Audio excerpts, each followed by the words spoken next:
आप देख रहे हैं KMB न्यूज, सच के साथ नई शुरुआत। KMB न्यूज में आज सभी दर्शकों का स्वागत है। आज हम बसअड्डे DM आवास के पास बजरंग क्लासेज नामक कोचिंग में मौजूद हैं और ये कोचिंग हाई स्कूल एवं इंटर के बच्चों को परीक्षा के लिए तैयार करती है। इस समय हमारे साथ इस कोचिंग के संचालक मौजूद हैं। आइए हम इनसे बात करते हैं। सर्वप्रथम आपका KMB न्यूज में स्वागत है। धन्यवाद सर। और आप अपना परिचय दें। मेरा नाम सुरजेश मिश्रा है और मैं बजरंग क्लासेज आज लगभग 15 साल से चला रहा हूं और मेरी ग्रेजुएशन MSc B.Ed है और मैं बच्चों को कक्षा इंटर वाले बच्चों को फिजिक्स केमिस्ट्री और 10th वाले बच्चों को मैथ और साइंस पढ़ाता हूं। तो सर आप ये बताइए कि जैसे मान लीजिए बच्चे हैं, कहीं ना कहीं पढ़ रहे होंगे, किसी न किसी स्कूल में इनका नाम लिखा होगा, तो क्या ऐसी स्थिति आई कि स्कूल में पढ़ाया नहीं जाता है, जो कोचिंग की जरूरत पड़ी? किन परिस्थितियों में इनको कोचिंग ज्वाइन करना पड़ा, जबकि स्कूल में अच्छे और सुयोग्य अध्यापक भी होते हैं, फिर भी इन बच्चों को कोचिंग की जरूरत पड़ी? तो इस पर आप प्रकाश डालें कि कोचिंग की जरूरत आखिर इनको क्यों पड़ी। नहीं, ये आपका कहना सत्य है, लेकिन बात ये जैसे सभी स्कूलों में क्या होते हैं कि अच्छे टीचर होते हैं, लेकिन कभी कभी समय के अभाव की वजह से, छुट्टियां ज्यादा होने की वजह से टीचर अपना कोर्स नहीं पूरा कर पाते या बच्चों को अच्छी शिक्षा नहीं दे पाते हैं, क्योंकि कुछ टीचर राजनीतिक उसमें आ जाते हैं जब सरकारी टीचर रहते हैं। तो इसलिए इन बच्चों को ज्यादातर इनका जो निर्भरता होती है वो कोचिंग के ऊपर ही आ जाती है, क्योंकि ये जानते हैं कि कोचिंग में जो होती है समय से इनका सिलेबस पूरा हो जाता है और रिवीजन भी हो जाता है और इनको इनके अनुसार शिक्षा भी दी जाती है। तो कहने का मतलब वहाँ कोर्स नहीं कंप्लीट हो पाता है और पठन पाठन ठीक से नहीं हो पाता है, इसलिए इनको कोचिंग की तरफ रुख करना पड़ता है। हाँ, और ये लगभग हर जगह देखा गया, हर एक शहरों में देखा गया है कि ज्यादातर बच्चे स्कूल की अपेक्षा कोचिंग के ऊपर ज्यादा निर्भर रहते हैं। तो मतलब कोचिंग को ज्यादा वरीयता देते हैं, क्लास में, स्कूल के क्लास में पढ़ने के बजाय कोचिंग क्लासेस। और जब से ये लॉकडाउन देखा गया, लॉकडाउन के दौरान तो और भी कोर्स ना पूरा होने की वजह से बच्चे पूरी तरीके से कोचिंग के ऊपर ही निर्भर रह रहे हैं। तो ये बताएं, जैसे आपने लॉकडाउन की बात की, विगत लगभग 2 वर्षों से कोरोना का संकट देश पर रहा है, तो ऐसी स्थिति में इन बच्चों के भविष्य के बारे में क्या आप कहेंगे? इनका कोर्स कैसे कंप्लीट होगा या इनकी जो परीक्षाएं कैसे ये बेहतर प्रदर्शन करेंगे, इस बिंदु पर प्रकाश डालें। नहीं, देखिए कोरोना काल में तो आपने देखा है कि पिछला बार तो एग्जाम नहीं हुआ है। अब की बार भी क्या हुआ है कि समय लगभग मिल चुका है बच्चों को कि अपने तैयारी कर सकें। अगर यही एग्जाम अभी मार्च में हो जाता तो बच्चों को उचित समय ना मिल पाता, तो कोई भी इनका सिलेबस पूरा नहीं कर सकता था। उचित समय मिलने के कारण हो सकता है इनका एग्जाम अप्रैल माह में हो जाए, तो उचित समय मिलने के कारण हम इनका कोर्स भी पूरा कर सकते हैं और इनको इनके अनुसार उचित शिक्षा भी दे सकते हैं, जिससे आप अपने बोर्ड में अच्छा प्रदर्शन भी कर सकें। चलिए हम बात करते हैं आपके कोचिंग के बच्चों से। जी, अपना परिचय दें, क्या नाम है? मेरा नाम प्रियंका निषाद है। मैं निजाम पट्टी के रहने वाली हूँ। बजरंग क्लासेस में पढ़ती हूँ। केस कुमारी मेरा कॉलेज है, स्कूल। प्रियंका जी, आपने बजरंग क्लासेज को ही क्यों चुना, जबकि शहर में बहुत अच्छी कोचिंग और भी है? आपने बजरंग क्लासेज को क्यों चुना? नहीं सर, मेरे लिए कोई नहीं है, बस यही बजरंग है। बजरंग इस हमारी बेस्ट क्लास है। मैं यहीं पे पढ़ती हूँ, 4 साल से पढ़ रही हूँ और यहीं पे हमेशा पढ़ूंगी। मतलब यहाँ पर आपको पठन पाठन अच्छा मिल रहा है और सुयोग्य अध्यापक हैं यहाँ पर? यस सर, बहुत हैं। मेरे स्थिति भी समझ रहे हैं सर, और मैं पढ़ाई भी कर रही हूँ कुछ करने के लिए भी, इसलिए। चलिए, आप जीवन में कुछ करिए, कुछ अच्छा करिए, कुछ अलग करिए। इसके लिए हमारे चैनल की तरफ से आपको बहुत बहुत शुभकामनाएं। चलो भाई, इधर कोई नहीं बोलेगा। क्या नाम है आपका? मेरा नाम शिवम यादव है। मैं बनकटवा का रहने वाला हूँ और GIC में पढ़ता हूँ। शिवम जी, GIC में तो बहुत अच्छे अध्यापक हैं और फिर भी आप कोचिंग में रुख किए हैं, कोचिंग की तरफ। क्या बात है, वहाँ पढ़ाई लिखाई नहीं होती क्या?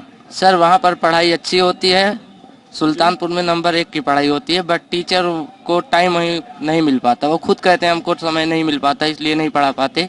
नहीं, और आप कह रहे हो पढ़ाई अच्छी होती है, फिर कह रहे हो उनको टाइम नहीं मिल पाता है, तो पढ़ाई कैसे अच्छी होती है ये बताएं आप। वो ये सुल्तानपुर का केंद्रीय स्कूल है, मतलब सब वहाँ सारा कार्यक्रम होता है सुल्तानपुर का। जैसे वोट कार्य हो, जो मतदान कार्य हो रहा है वहीं पर होता है, इसलिए वहाँ के टीचर कुछ ज्यादा बिजी रहते हैं। मतलब अगर वो चाह कर भी पठन पाठन पढ़ाना चाहें तो नहीं पढ़ा सकते, आपके कहने का मतलब यही है। हाँ, कुछ टीचर ऐसे ही हैं।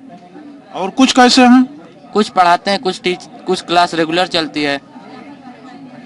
अच्छा, ठीक है। तो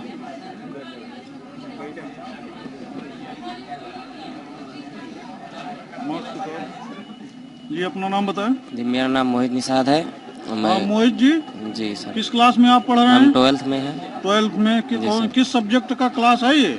ये केमिस्ट्री पढ़ाई जा रही है इस समय केमिस्ट्री पढ़ाई जा रही है। केमिस्ट्री कौन सर पढ़ाते हैं?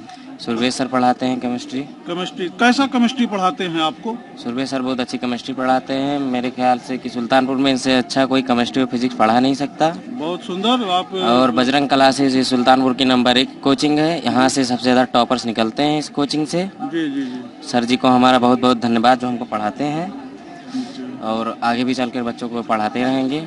टॉपर्स निकलते रहेंगे बजरंग कोचिंग से। क्या नाम बताया आपने? मोहित निषाद। मोहित जी, अभी आप इंटरमीडिएट की पढ़ाई कर रहे हैं, जी सर। तो जीवन में आगे आपका क्या लक्ष्य है, क्या आपका करने का इरादा है, किस सेक्टर में जाएंगे, कुछ इसके बारे में बताएंगे? जी सर, हम इसके बाद डी फार्मा करने चाहते हैं चेन्नई से। D pharma? जी सर। उसे मतलब मेडिकल जी सर। चिकित्सा के क्षेत्र में आप अपना करियर बनाना चाहते हैं? जी सर। चलिए ठीक है, बहुत बहुत धन्यवाद। हमारी और हमारे चैनल की शुभकामनाएं आपके साथ हैं।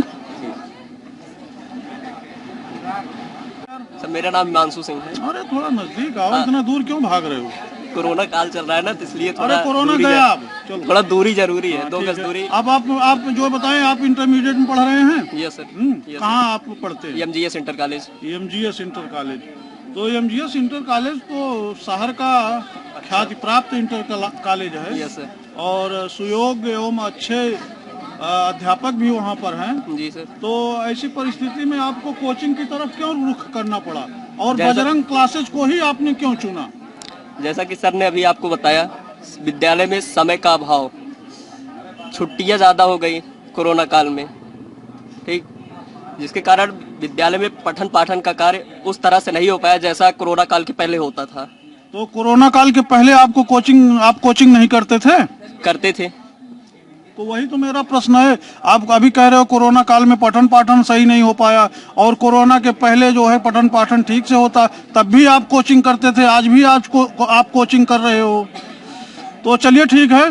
तो आगे आपका क्या इरादा है? आपने कुछ लक्ष्य निर्धारण किया है कि हमको लाइफ में क्या करना है? जी सर, किया है। बताइए। हमको इंजीनियरिंग में जाना है। अच्छा, आपको इंजीनियर बनना है। चलिए, बहुत बहुत शुभकामनाएं आपको इंजीनियर बनने के लिए। हाँ, और मेहनत कीजिए, आगे बढ़िए।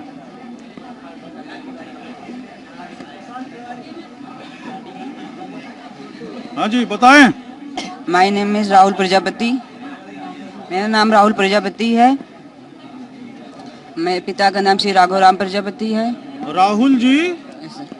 आप कक्षा 12 में पढ़ रहे हो? Yes sir. किस कॉलेज में हो? नाम लिखा है? MGS inter college. MGS inter college में। और ये केमिस्ट्री की क्लास है? Yes sir. तो केमिस्ट्री वाले सर आपको कैसा पढ़ाते हैं? ये सर बहुत अच्छा पढ़ाते हैं। बहुत अच्छा पढ़ाते हैं। Yes sir. इनसे आप संतुष्ट हैं? Yes sir. हाँ, पूरी तरीके से? Yes sir. कोई दिक्कत तो नहीं है कोचिंग नहीं, में? कोई दिक्कत नहीं है। बजरंग क्लासेज में अध्यापक से या और जो भी है, किसी से कोई प्रॉब्लम तो नहीं है? कोई प्रॉब्लम नहीं। आगे आपका क्या इरादा है? इंजीनियरिंग करने का। मतलब सब लोग इंजीनियर ही बनोगे? Yes sir. और काम फिर कौन करेगा? चलो ठीक है। Thank you. खड़े हो। क्या नाम है? मेरा नाम नैन्सी जायसवाल है। नैन्सी? हाँ। नैन्सी जी, किस कॉलेज में पढ़ती हैं? केश कुमारी राजकीय बालिका केश कॉलेज। कुमारी में। हाँ। तो आगे आप इंटरमीडिएट की पढ़ाई के बाद आपका क्या इरादा है, क्या करेंगी? हमको मेडिकल लाइन में जाना था। मेडिकल लाइन में जाना है। तो आप चिकित्सा के क्षेत्र में अपनी सेवा प्रदान करना चाहती हैं? इसके लिए आपको बहुत ने देखा कि हम बजरंग क्लासेज के डायरेक्टर से बात की है, यहाँ के बच्चों से बात की है जो कक्षा 12 में अध्ययनरत हैं। इनकी बोर्ड परीक्षाएं नज़दीक हैं और बच्चों का कहना है कि बजरंग क्लासेज से हमको बेहतर एजुकेशन मिल रही है, परीक्षा के लिए हम अच्छे तरीके से तैयार हो रहे हैं। तो हमारी भी शुभकामनाएं इन बच्चों के साथ है, क्योंकि ये बच्चे कल के भविष्य हैं, देश के भविष्य हैं। और हमारी शुभकामनाएं और हमारी चैनल की शुभकामनाएं इनके स्वर्णिम और मंगलमय भविष्य के लिए हम कामना करते हैं। बहुत बहुत धन्यवाद।